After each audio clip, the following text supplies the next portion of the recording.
I asked Inspector Lestrade to take Montague Dunn's body to Scotland Yard. It's ready for autopsy, then.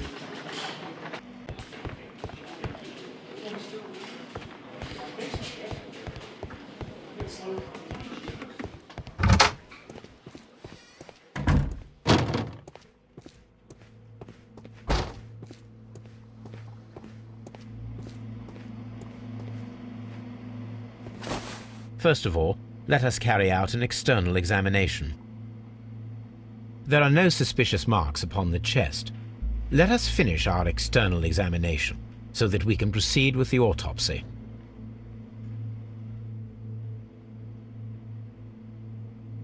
There is an injury to the skull, most probably caused by the fall in the water lily greenhouse.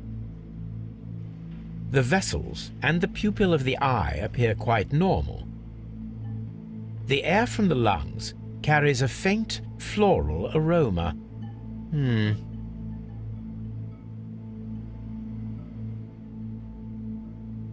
No redness, stings, or bruises.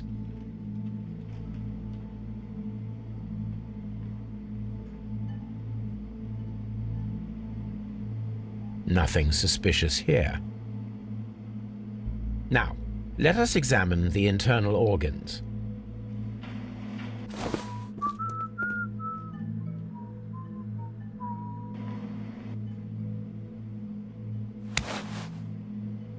The liver is enlarged. It would seem that he was suffering from an alcohol addiction. The liver tissue is brown. There are no visible pathological signs. The lungs are congested and edematous. The tissue on the inferior lobe of the right lung is damaged, most probably caused by toxins from an unknown plant. The heart's blood vessels show no pathological signs. The heart tissue shows no visible pathological signs.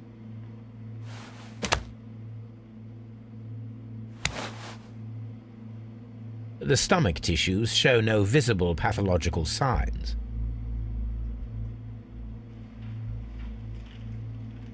There is a small amount of content. It appears that he breakfasted lightly, only a short while before his death.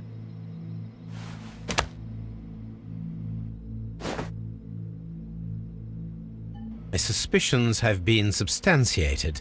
Montague Dunn, the director of Kew Gardens, died from poisoning, plant poisoning to be more exact. You mean... Yes, it is murder. We should inform Lestrade. Yes, but do remember, Watson, that I discovered the murder. The challenge is mine. The challenge, Holmes? We need to locate that deadly plant. Such a perfect murder appeals to me. Murder of any kind appeals to you. Is that all we need to do? No. We also have the people working at Kew Gardens. Martin Hamish and the son of the victim, Albert Dunn. And also Miss White, of whom we spoke with Mr. Hamish. Should we bring them all here for interrogation? No.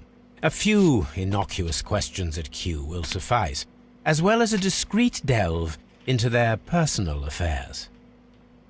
Yes, Watson, it is time now to open the doors. Even those in the staff building? I suppose that is necessary. We should also be concerned with the victim himself. After all, we don't know very much about Montague Dunn. You're enjoying this already, aren't you? More than a little.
That is not the one I need.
Locked.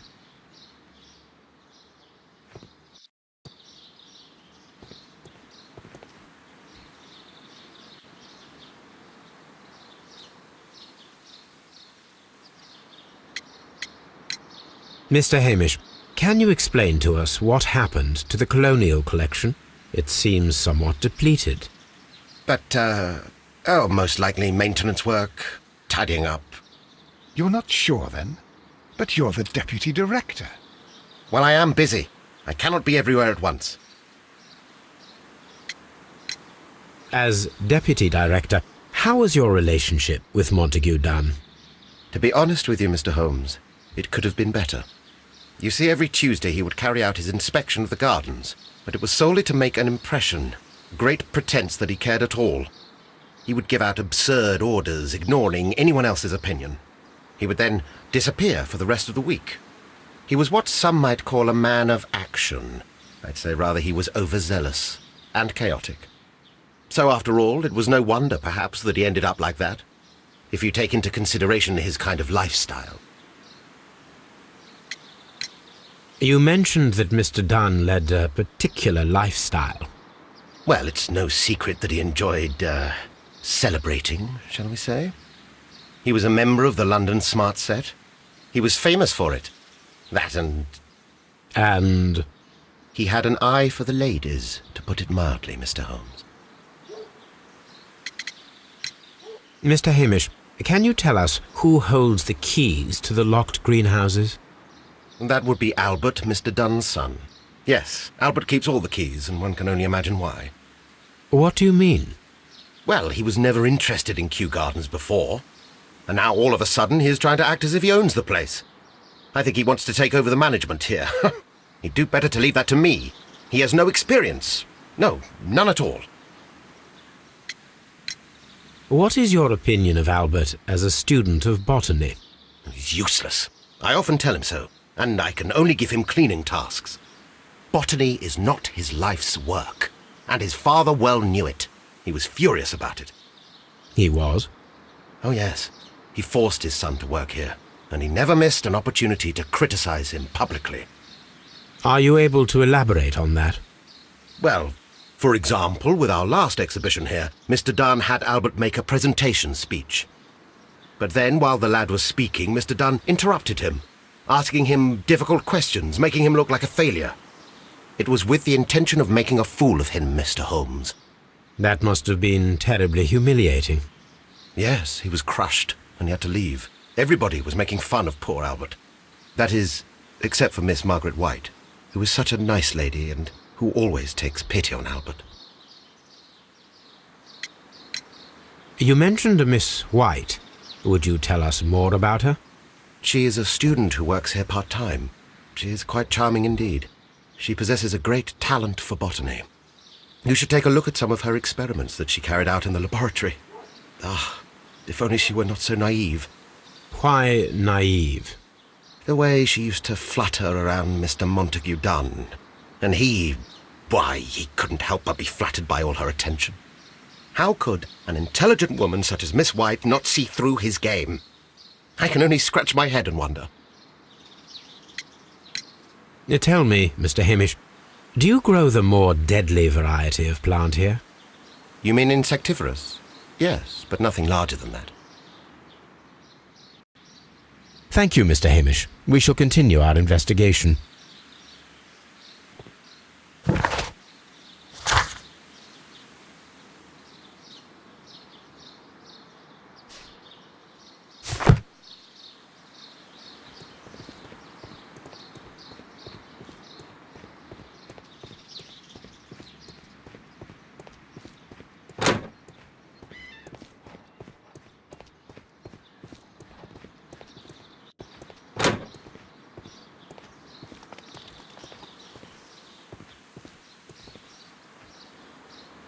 Water lily greenhouse.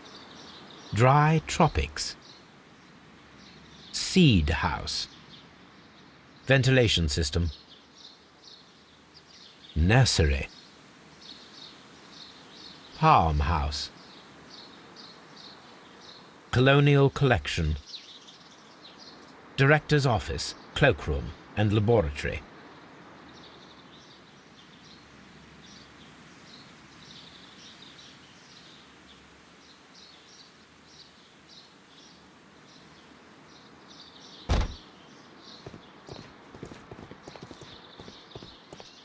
Locked. Locked.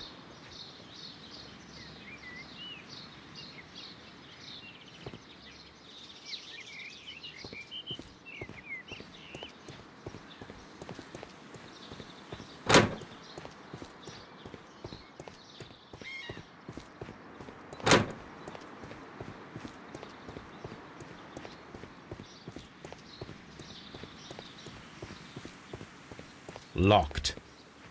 Locked.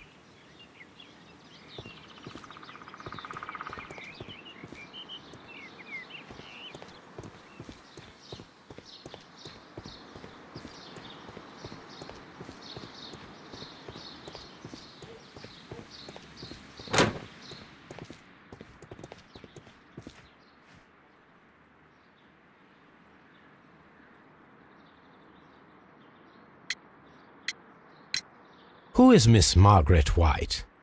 Ah, she is the young lady who studies with me. She visits here sometimes to help out with the greenhouses. In fact, she should be here today. She wanted to work at the seed house. That's the small greenhouse across from the large glass house.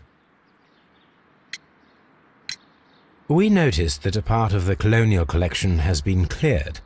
Ah, at the moment I'm just dealing with the storage room. I don't know much about the other rooms. I imagine that your relationship with your father may have been a strained one. Yes. I cannot say that he was a kind man, for he never listened to me at all. He forced me to work here. But now, after his death, I've been pondering it over. Perhaps he wasn't so wrong about me after all. I have to follow his path, and I have to manage Kew Gardens, and I can do it. I can be as good as any other who works here. Would you please tell us about Martin Hamish, the Deputy Director? Well, I have to tell you that Mr. Hamish is not and has never been the Deputy Director of Kew Gardens. My father would not have tolerated it. Indeed? Well, that is most interesting. He told us that he was. Yes, because he believes that the management should be passed down to him now that my father is dead. But in actual fact, Mr. Hamish only has the honour of being the garden's longest-serving employee. In fact, if we are to think logically at all, it should be me who takes over the management of Kew Gardens. Do you not have a good relationship with Mr. Hamish? I suppose so. but we have very little in common. Mr. Hamish loves his plants and Kew Gardens, and I cannot say that I share his passion. I see. And how was his relationship with your father? Oh, he hated my father. It was obvious. He would be furious whenever my father boasted of Kew Gardens in the newspapers or at conferences. He was convinced that my father was stealing all of the credit for himself. That my father treated Mr. Hamish in the same way as he treated anyone, dismissively, with indifference. Do you hold the keys to all of these locked doors? Yes, you can have them, but I cannot give you the keys to the cloakroom. The employees' effects are private. I am sure you understand. Thank you, young man. We shall see you again soon.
Look, Holmes, this charming lady must be Miss White.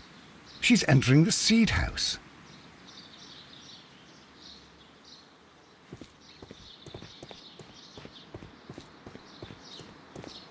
Open.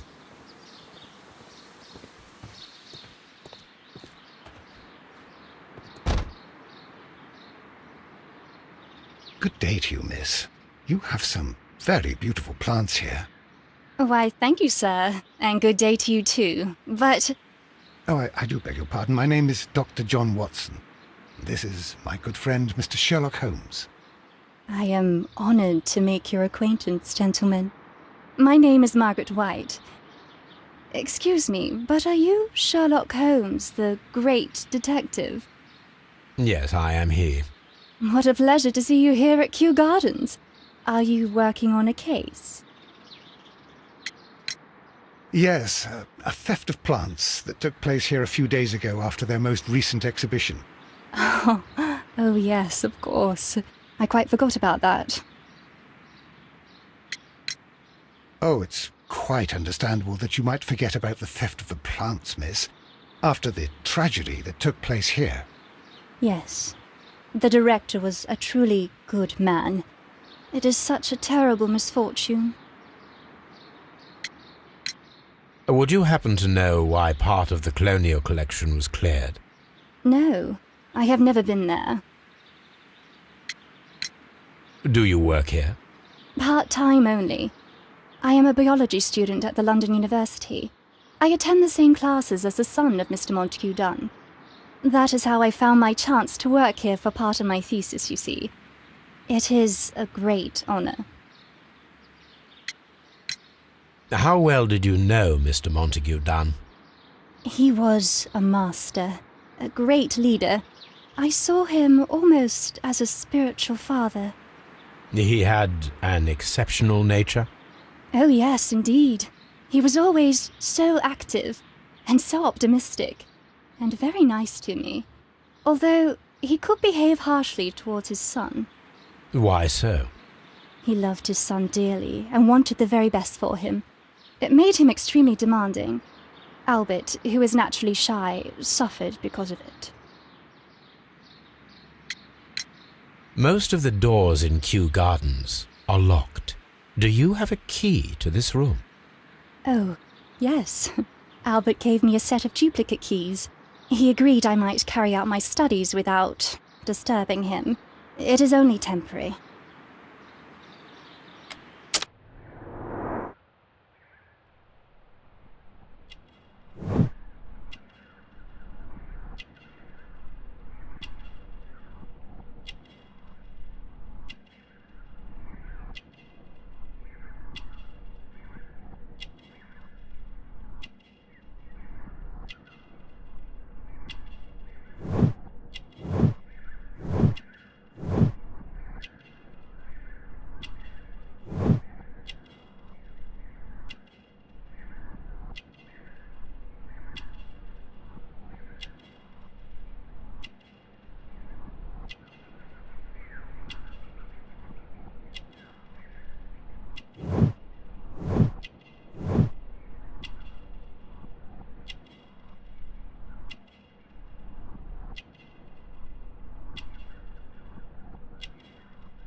Thank you, miss. None of the 3 people who work at Kew Gardens know why half of the colonial collection was cleared. So, someone is lying, it is obvious.